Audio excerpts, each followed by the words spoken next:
The space station called Horizon Prime floated in the darkness between three distant stars. It was a massive structure, built from metal and glass, spinning slowly in the empty void. Every year, the Galactic Union held its combat readiness evaluation here. Species from across the galaxy came to show their strength. They came to prove they were the best warriors in the known universe. This year was special. For the first time in history, humans had been invited. Captain Junho Park stood at the viewing window of the human ship as it approached the station. He was a man of average height with short black hair and calm eyes. He wore the simple gray uniform of Earth's United Defense Force. At 34 years old, he had seen enough battles to know that war was not about glory. It was about survival. Behind him, his team prepared their equipment. Lieutenant Yuna Kim checked her rifle for the 10th time. She was the team's sniper, a woman with steady hands and even steadier nerves. She never spoke much, but when she did, people listened. Her dark hair was tied back in a tight bun, and her eyes held the focus of someone who had learned to be patient. Sergeant Tiho Shin was the opposite. He was loud, always moving, always talking. He handled explosives and heavy weapons.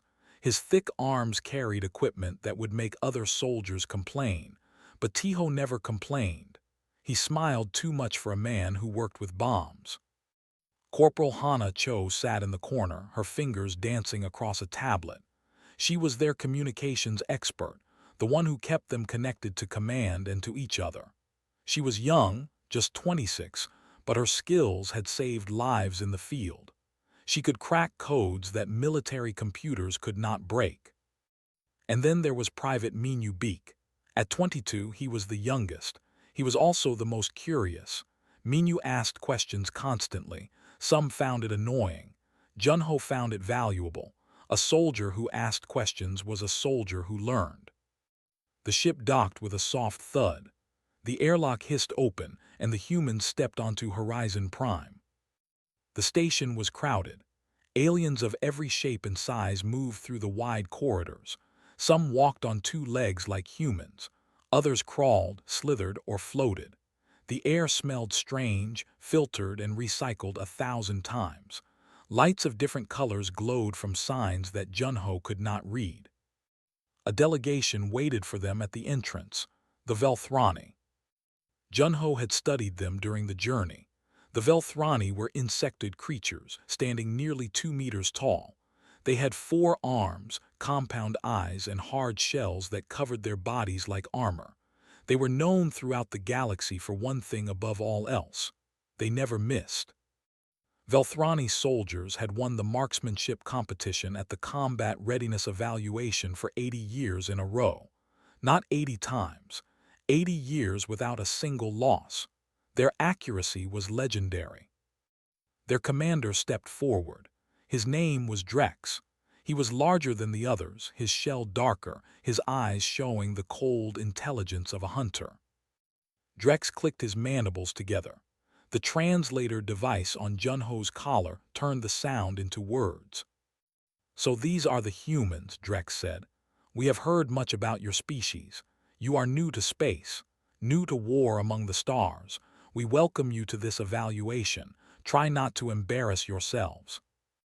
Junho bowed his head slightly. "Thank you for the welcome. We are here to learn."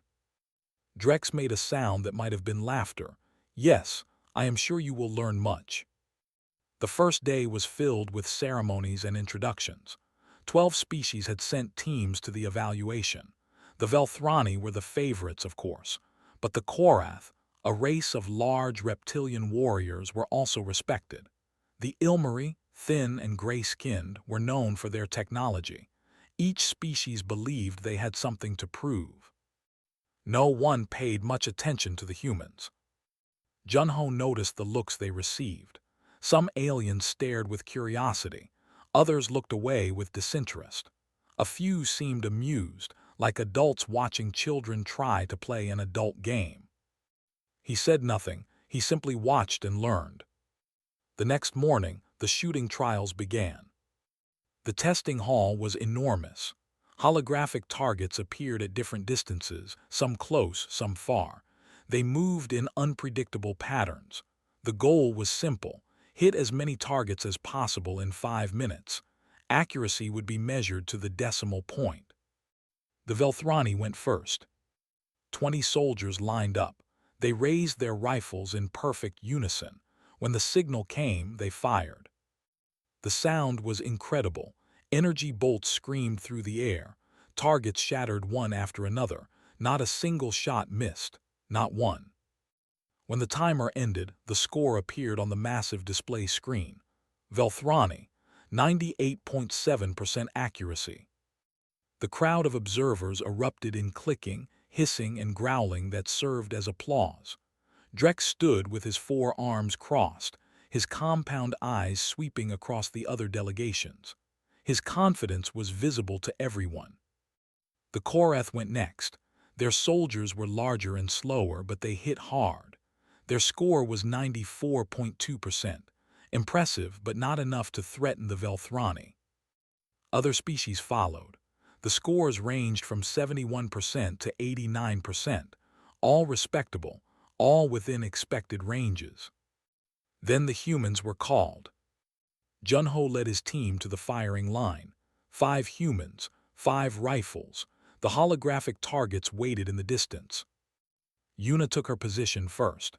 She raised her rifle, looked through the scope, and took a breath. The signal came. She fired. The shot went wide. It struck nothing. The target remained untouched. A murmur went through the crowd. Yuna fired again. Another miss. The bolt hit the wall 3 meters to the left of the target. The murmur became whispers. The whispers became open sounds of confusion and amusement. Junho fired.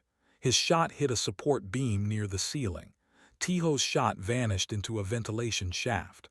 Hana struck the floor. Minyu's bolt disappeared somewhere in the far darkness of the hall.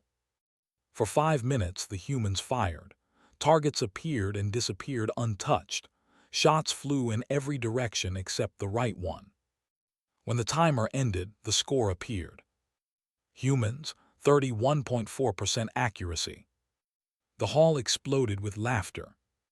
The Velthrani did not even try to hide their amusement. Drex stepped forward, his mandibles spread wide in what could only be a smile.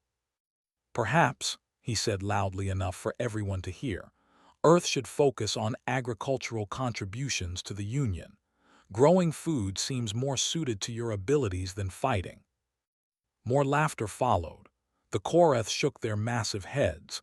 The Ilmari exchanged glances. Even species that had never seen humans before now looked at them with pity. Junho lowered his rifle. He looked at his team. None of them showed emotion. None of them reacted to the mockery. "Let's go," he said quietly. They walked out of the testing hall without another word. Behind them, the laughter continued. The jokes began. The humans became the story of the evaluation. The species that could not shoot. The soldiers who missed every target. No one noticed where their shots had actually landed. No one saw that every missed shot had struck something specific.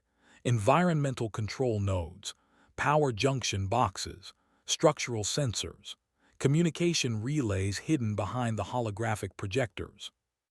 No one understood that humans had not been aiming at the targets at all. And no one suspected that this was exactly what Captain Junho Park had planned from the very beginning. The news spread through Horizon Prime like fire through dry grass. Within hours, every species on the station knew about the human failure.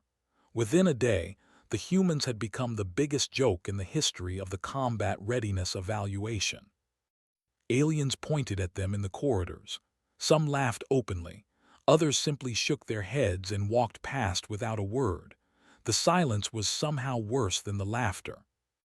Hana Cho felt it more than the others. She was young, and her pride had not yet learned to bend without breaking.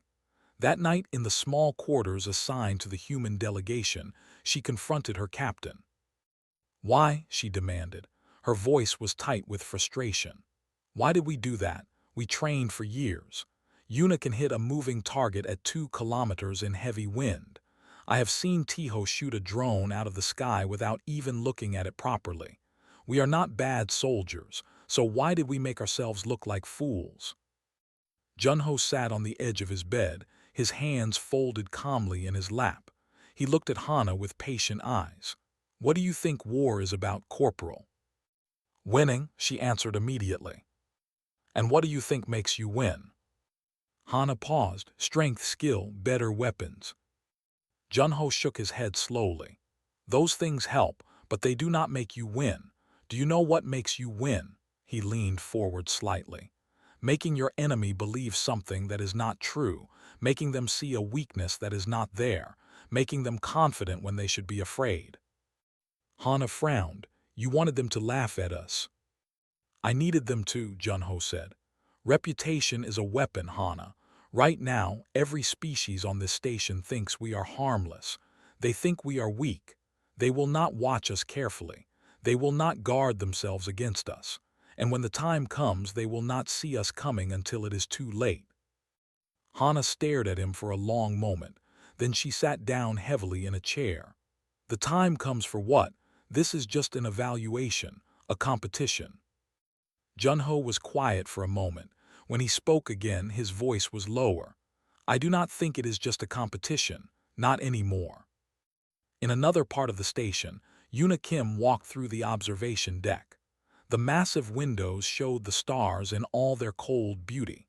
Ships moved in the distance, carrying cargo and passengers between worlds.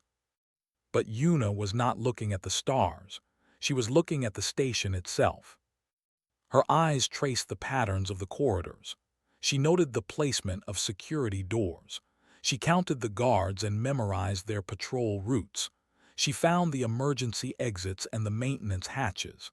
She located the power conduits and the communication arrays. Tiho Shin walked beside her, pretending to enjoy the view, but his mind was doing the same work as hers. Third guard rotation every 40 minutes, he muttered quietly. Security hub is on level 4, section 12. Emergency lockdown controls are near the main reactor. Yuna nodded slightly. Environmental systems run through junction points on every level. I counted 17 in this section alone. Hit the right ones and you could change the air in any corridor. Make it too cold, too hot, fill it with smoke. You think we will need that information?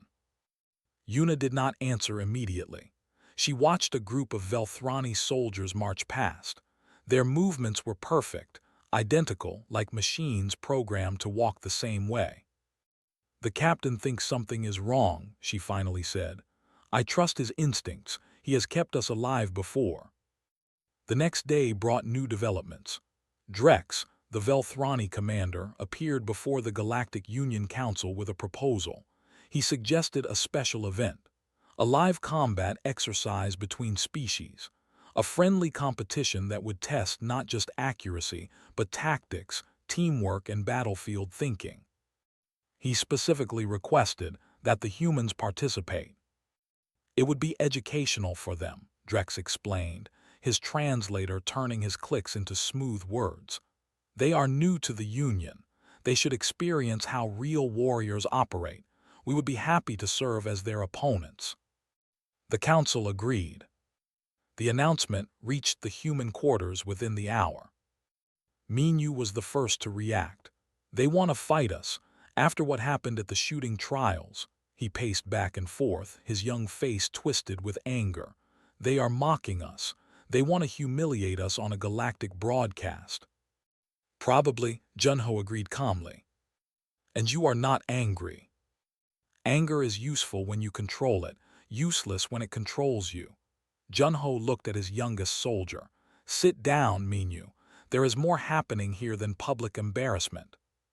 He gathered the team around a small table. On it, he placed a data pad showing a map of the station. I have been gathering information since we arrived, he said. Small pieces, rumors, things that do not add up, and I believe I understand what is really happening. He pointed to a section of the map. Sector 7. That is where the combat exercise will take place. It is an abandoned industrial zone that has been converted into a training ground. Isolated, limited surveillance, perfect for a controlled environment. Or perfect for something to go wrong, Tiho said quietly. Junho nodded. The Velthrani have been talking to other groups, groups that are not friendly to Earth's membership in the Union. Some species do not want humans to have a voice in galactic politics.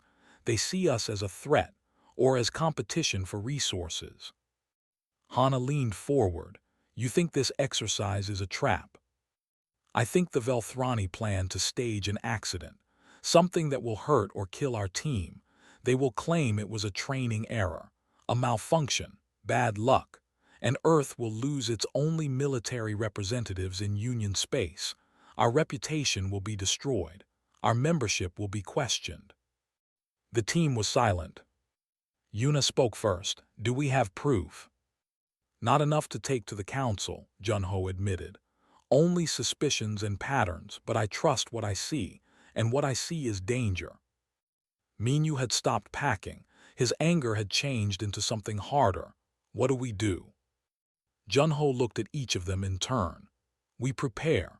We use the time we have to learn everything about Sector 7, every corridor, every system, every weakness in their plan, and when the exercise begins, we do not fight their way, we fight our way.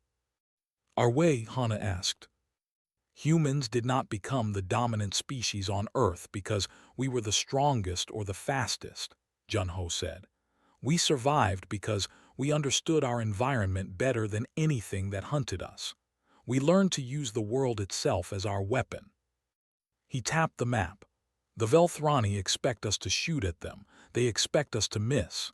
They are ready for that fight, so we will not give them that fight. We will give them something they have never seen before. That night, the team split up and began their work. Yuna studied the structural plans of Sector 7 until she could draw them from memory. She found the weak points, the places where a single shot could bring down a ceiling or seal a door. Tiho mapped the power grid and the emergency systems. He learned which conduits fed which sections. He discovered how to turn lights on and off, how to redirect coolant, how to create chaos without touching a single soldier. Hana cracked into the station's communication network. She did not steal information. She simply listened. She learned the frequencies the Velthrani used. She memorized their command codes. Minyu explored the automated defense systems, security turrets, motion sensors, emergency containment fields. He found their blind spots and their vulnerabilities. And Junho sat alone in his quarters, staring at a single image on his data pad. It was a map of Sector 7 with several points marked in red. These were the locations where the Velthrani had hidden modified equipment, weapons that were supposed to be non-lethal but had been changed to kill, explosive charges placed in strategic positions, evidence of a murder plot disguised as a friendly competition. Junho did not know exactly how the Velthrani planned to kill his team, but he knew they planned to try. And he knew that when the time came, his team would be ready. The galaxy thought humans could not shoot straight. They were about to learn how wrong they were. The day of the combat exercise arrived. Sector 7 was exactly as the intelligence files had described, an abandoned industrial zone full of rusted machinery, broken pipes, and empty storage containers. The ceilings were high and dark, the corridors twisted in confusing patterns, perfect terrain for an ambush. Drone cameras floated through the area, ready to broadcast the exercise to audiences across the station and beyond. This would be watched by millions. The Velthrani wanted witnesses for their victory. The rules were explained by a neutral Ilmari official. Each team would start at opposite ends of the sector. The goal was to capture the enemy's flag beacon, non-lethal rounds only. Medical drones would respond to any injuries.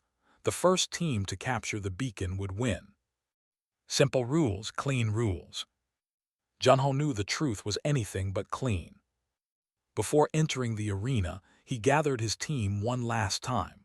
They stood in a small preparation room, checking their equipment and their weapons. "Remember what we discussed," he said quietly. "Do not aim at the soldiers, aim at the structure, aim at the systems. Make the battlefield work for us, not against us." Yuna loaded her rifle with precise movements.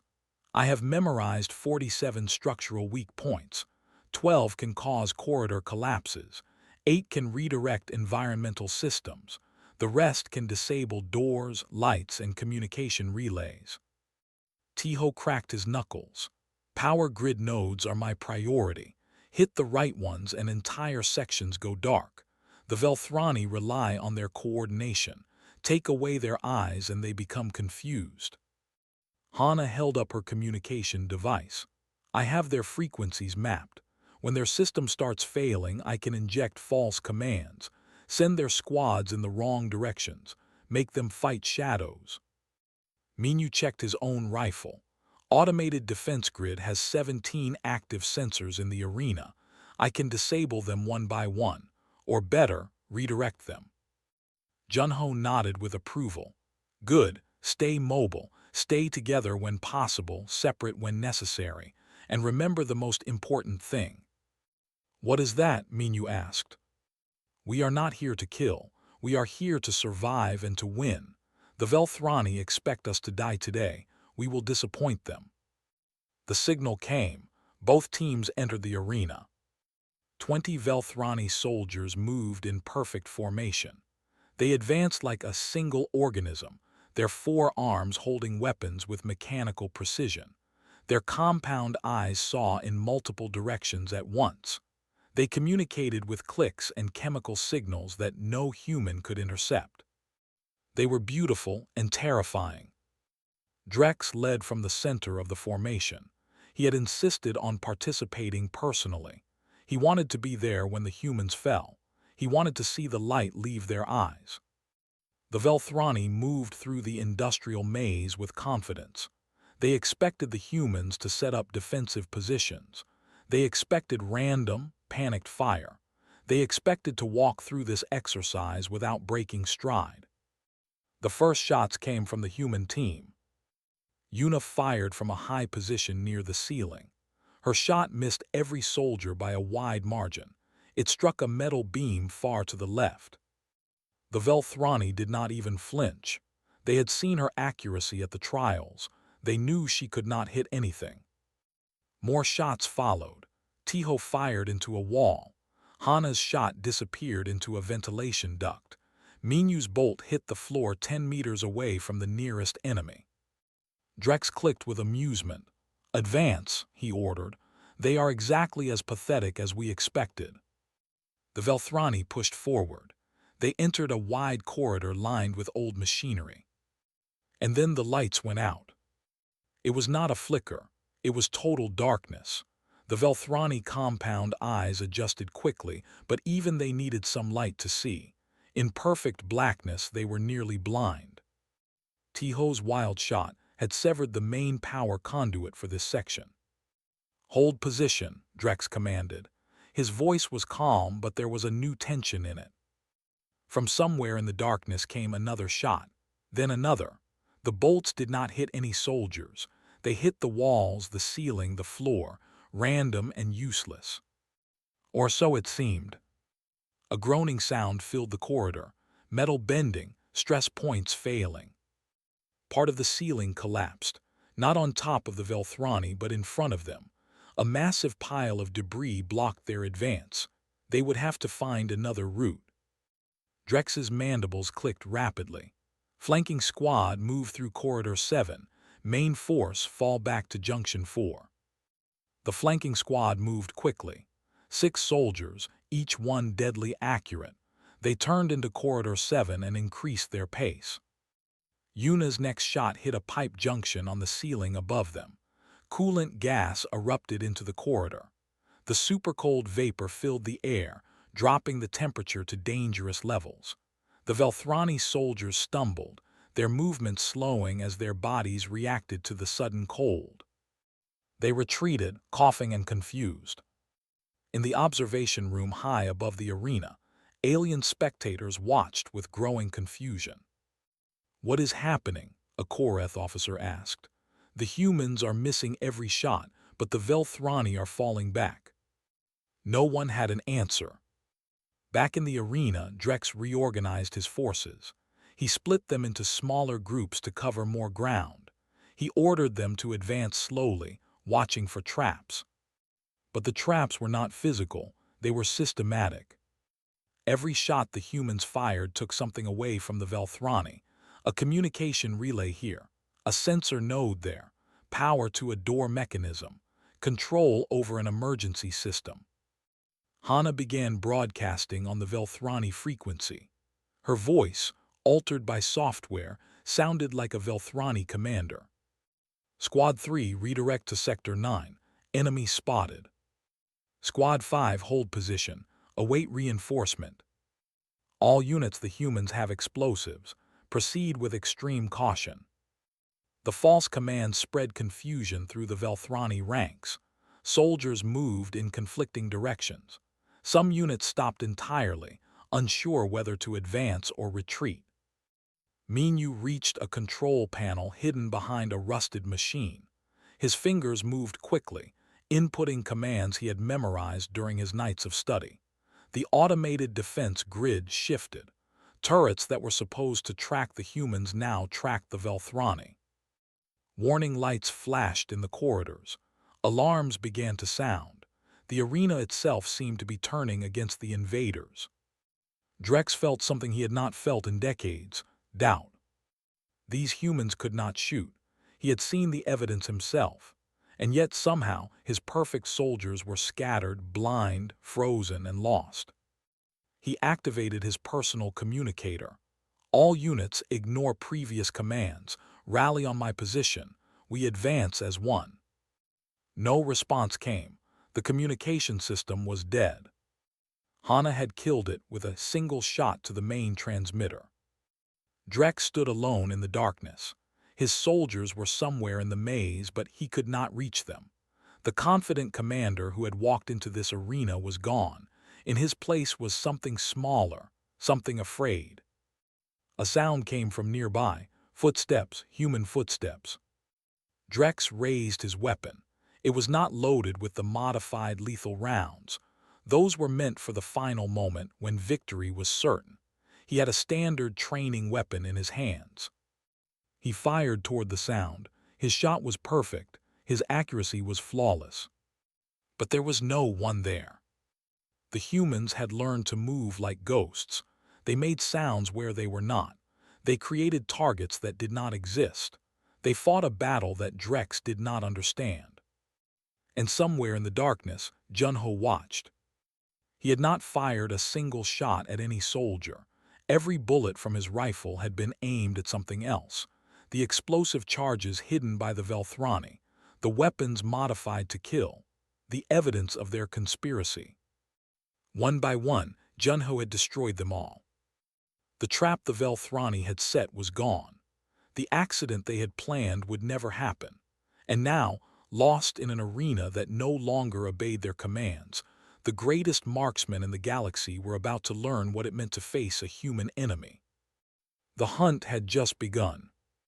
The Velthrani had trained for every possible battle scenario. They had practiced fighting in deserts, in forests, in cities, in space stations, and on alien worlds. They had learned to adapt to any environment and any enemy. But they had never trained for this. The arena had become a nightmare. Corridors that should have been clear were blocked by collapsed ceilings. Doors that should have opened remained sealed. Lights flickered on and off without pattern.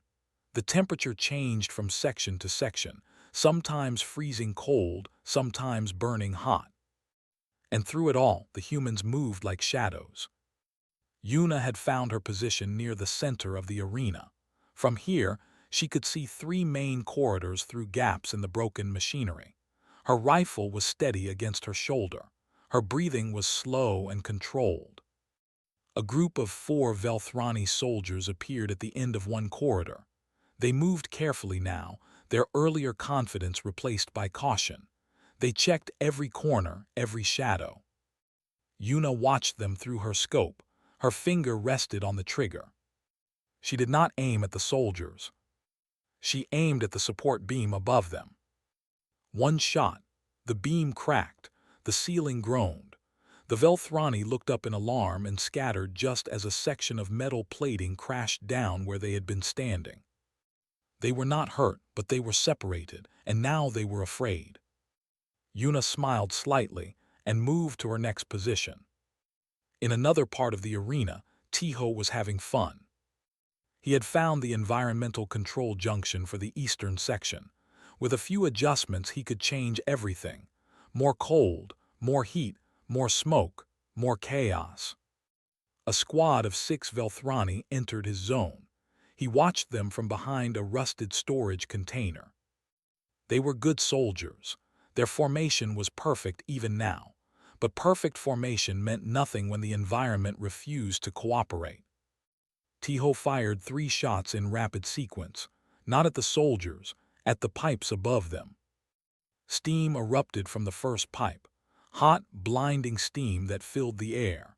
The Velthrani tried to retreat, but the second shot had hit a door control. The door behind them sealed shut. The third shot had disabled the ventilation, trapping the steam in the corridor. The soldiers stumbled through the white cloud, blind and confused. They fired wildly at nothing. They shouted commands that no one could hear. Tiho did not fire another shot. He did not need to. He simply walked away, leaving the enemy trapped in a prison of their own making. Hana worked from a hidden position near the arena's communication hub.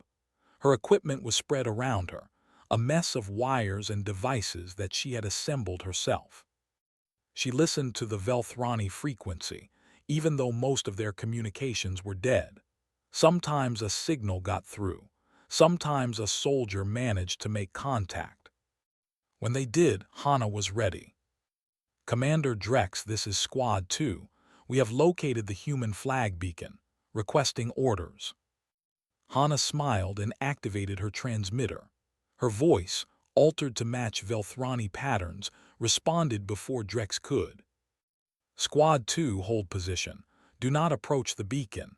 Intelligence suggests it may be trapped. Wait for bomb disposal unit." "Understood, holding position." There was no trap at the beacon.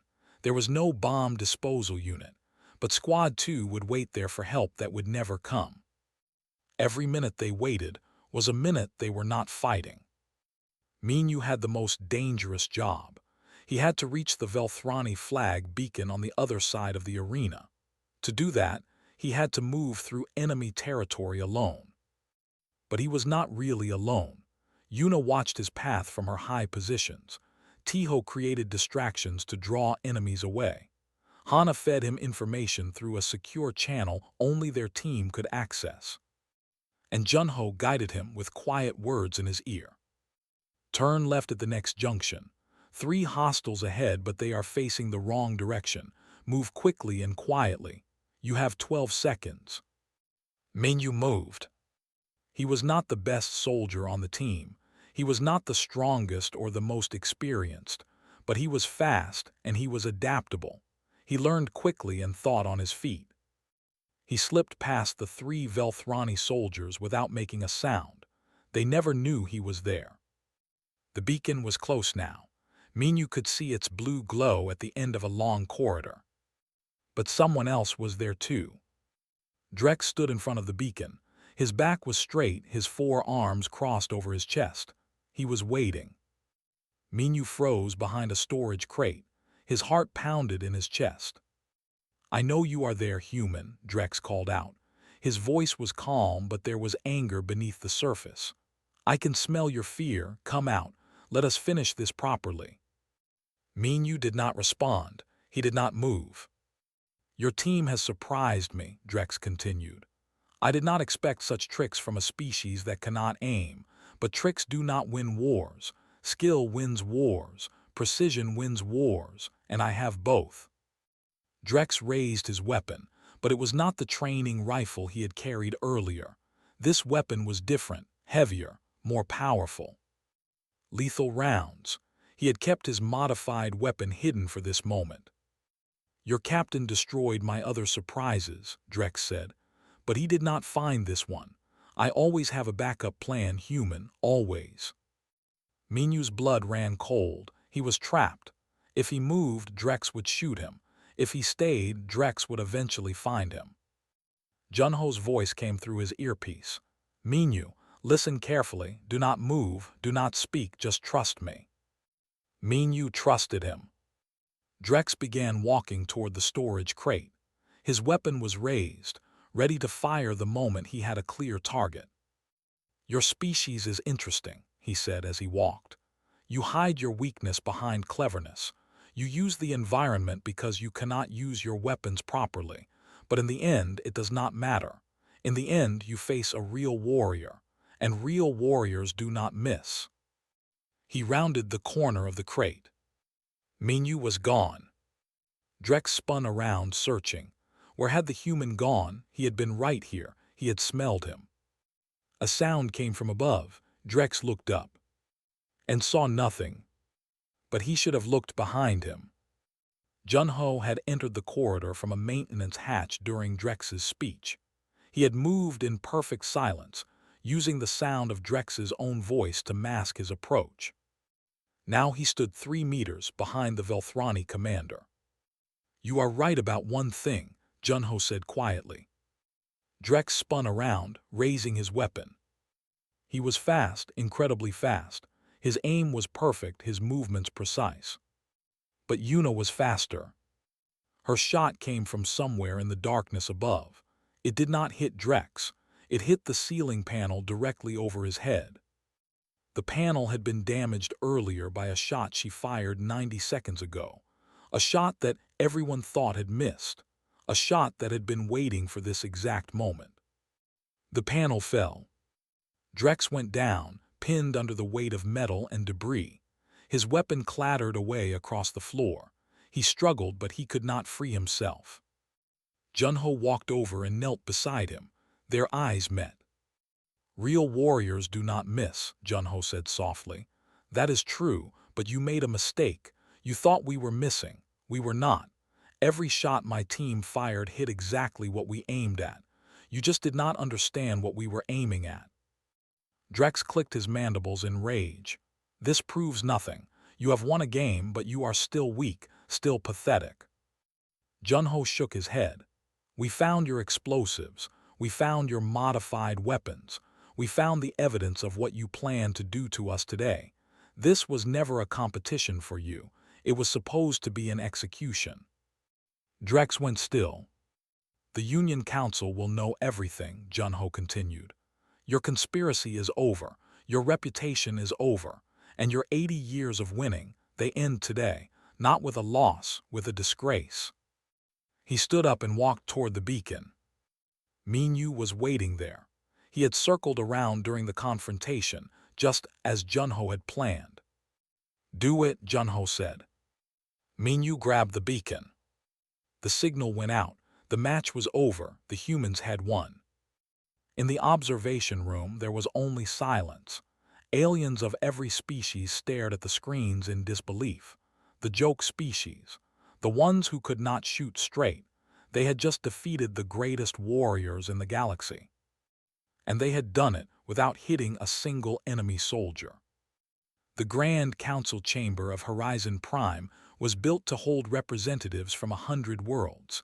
Today, it was full. News of the combat exercise had spread across the station within minutes, but it was not the result that shocked the galaxy. It was what came after. The evidence was displayed on massive screens that covered the chamber walls. Communication logs showing Velthrani commanders discussing the plan to eliminate the human delegation. Technical reports proving that weapons had been modified from non-lethal to lethal. Security footage of hidden explosives being placed in Sector 7. Drex stood in the center of the chamber, surrounded by guards. His forearms were bound. His mandibles clicked in helpless fury.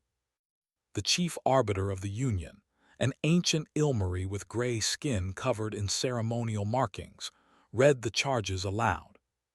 conspiracy to commit murder against representatives of a member species, violation of the sacred neutrality of the combat readiness evaluation, corruption of military equipment, attempted destruction of diplomatic relations.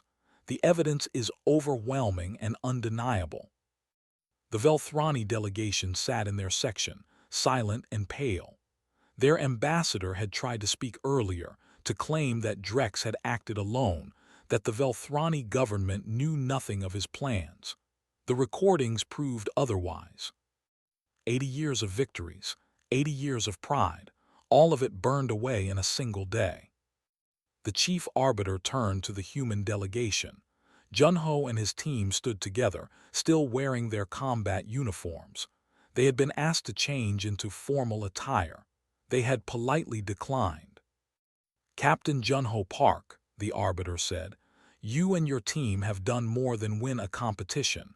You have exposed a threat to the stability of the Galactic Union. The Council wishes to understand. How did you know?" Junho stepped forward. He looked around the chamber at the hundreds of alien faces watching him, some with curiosity, some with new respect, some with fear. He spoke simply. "We did not know for certain. We suspected. The invitation to the combat exercise came too quickly after our failure at the shooting trials. The Velthrani were too eager to face us, too confident. And when I examined the arena where the exercise would take place, I found things that did not belong in a training facility." He paused. Humans have a saying, if something seems too good to be true, it probably is. The chance to humiliate us on a galactic stage was too perfect, so I looked for the trap. "But how did you defeat them?" another council member asked. "Your shooting accuracy was the lowest ever recorded in the evaluation. The footage showed you missing every target." Junho nodded slowly. "That is what you saw, that is not what happened." He turned to Yuna. She stepped forward and activated a holographic display. The schematic of Sector 7 appeared in the air, large enough for everyone in the chamber to see. Red dots appeared on the schematic, dozens of them, scattered across the entire arena. "These are the locations where our team fired during both the shooting trials and the combat exercise," Yuna explained. Her voice was calm and professional. Each shot was calculated. Each shot had a specific purpose. She highlighted several dots. These shots disabled environmental control systems. These cut power to security doors. These destroyed communication relays. These collapsed structural supports at predetermined weak points. More dots lit up. These shots neutralized the hidden explosives the Velthrani had planted. These destroyed the modified weapons before they could be used against us. The chamber was silent. "We never aimed at the targets in the trials," Yuna continued. "We aimed at the systems behind them. We were mapping the station's infrastructure, learning where to strike when the real battle came." She looked directly at the Velthrani section. "You saw soldiers who could not shoot straight. We were soldiers who chose different targets." The Korath commander rose from his seat. He was massive, nearly 3 meters of scaled muscle and teeth. His voice rumbled through the chamber. "You planned all of this. From the beginning, you allowed yourselves to become a joke so your enemies would underestimate you." Junho met his gaze. "Yes. And if you had been wrong, if there had been no conspiracy, you would have left here in disgrace." "Better to leave in disgrace than to die in an accident that was no accident," Junho replied. "My team's pride is not more important than their lives, or our mission." The Korath stared at him for a long moment. Then he made a sound that the translator rendered as laughter. "You humans," he said, "you are either the bravest species in the galaxy or the most insane, perhaps both."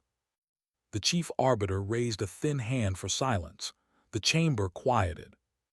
"Captain Park, the Council would like you to address us. Help us understand your species. You are new to the Union. Many here have formed opinions about humanity based on what they saw at the trials. Those opinions have changed today, but confusion remains. Explain yourselves." Junho took a deep breath. He thought about all the briefings he had received before this mission, all the warnings about making a good impression, all the instructions about representing Earth properly. He ignored all of it.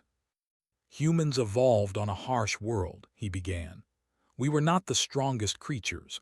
We were not the fastest. Our senses were limited compared to the predators that hunted us. We had no claws, no fangs, no shells for protection." He walked slowly as he spoke, his voice carrying through the vast chamber. "But we survived. We did more than survive. We became the dominant species on our planet. Do you know how?" No one answered.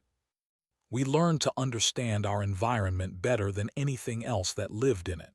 We learned to see not just what was in front of us, but everything connected to it.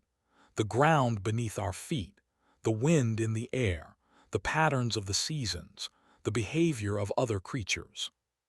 He stopped walking and turned to face the council. When a human hunter aimed a spear at an animal, he was not just aiming at the animal.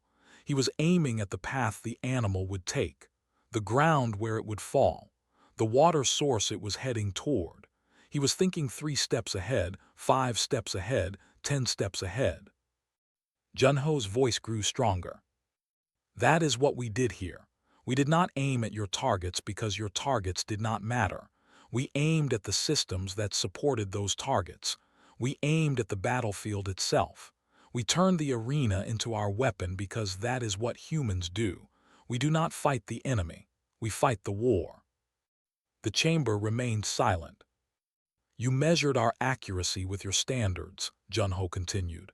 "You counted how many times we hit what you thought we should hit, but you never asked what we were actually aiming at. You assumed we were playing your game. We were not. We were playing ours." He gestured to his team. Tiho, Hana, Minyu, and Yuna stood straight and proud. "Every member of my team can hit a moving target at extreme range under combat conditions. Lieutenant Kim has made shots that your computers would calculate as impossible. But today, none of us fired a single round at an enemy soldier. We did not need to. We had already won before the first Velthrani soldier entered the arena." He looked at Drex, still bound and seething in the center of the chamber. "You thought we could not shoot. You were wrong. We simply choose our targets more carefully than you could imagine." The chief arbiter rose from his seat. His ancient eyes studied Junho with new understanding. "The council has heard enough. Commander Drex and his co-conspirators will be remanded to custody pending trial. The Velthrani delegation is expelled from this evaluation. Their record of victories is stricken from official history." He turned to the human team. "And humanity has proven itself. You are not the joke species. You are not weak. You are something far more dangerous. You are patient." The chamber erupted in sounds of agreement, surprise, and heated discussion. Later, as the human team prepared to leave Horizon Prime, they received many visitors.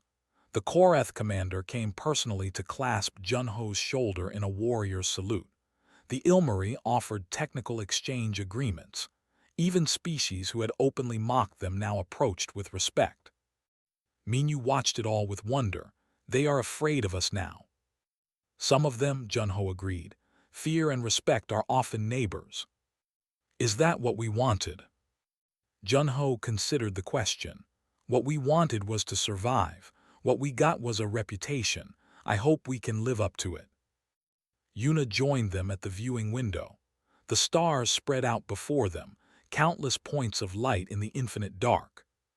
"The galaxy knows about us now," she said quietly.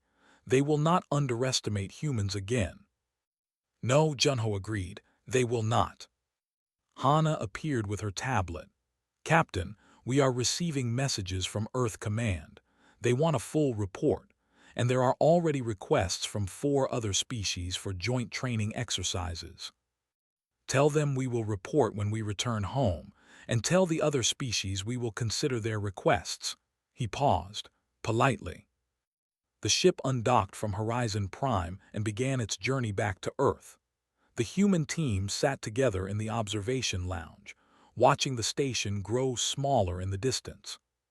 Tiho broke the silence. "So, we came here as a joke and we are leaving as legends, not a bad trip." Even Junho smiled at that. Behind them, the galaxy watched and wondered. The new species, the late arrivals, the ones everyone had dismissed as primitive newcomers, they had just changed everything. And this was only the beginning. The stars waited, vast and full of danger, but humanity was ready. Because when humans aimed, they did not aim at what everyone else could see. They aimed at what mattered,